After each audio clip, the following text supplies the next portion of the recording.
રાજકોટના ધોરાજીમાં બેવડી ઋતુના કારણે વાયરલ અને મોસમી બીમારીઓમાં તીવ્ર વધારો નોંધાયો છે। ધોરાજીની સરકારી હોસ્પિટલમાં દર્દીઓનો ભારે ધસારો જોવા મળી રહ્યો છે, જ્યાં દૈનિક ઓપીડીનો આંકડો 1000ને પાર પહોંચી ગયો છે। પરિણામે કેસબારી, દવાબારી અને લેબોરેટરી બહાર સવારથી જ દર્દીઓની લાંબી કતારો જોવા મળે છે।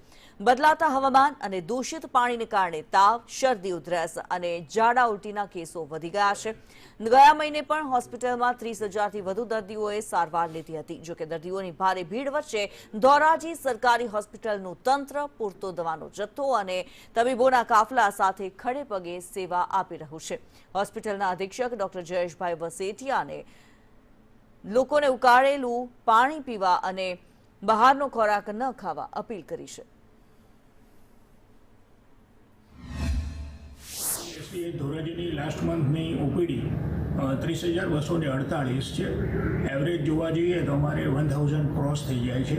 મુખ્યત્વે એનું કારણ એ છે કે તાજેતરની મિક્સ ઇન્ફેક્શન અને સિઝનલ વેરિએશન અને શરદી, ખાંસી અને ઝાડા ઉલટીના કેસો જનરલ ઓપીડીમાં જોવા મળે છે।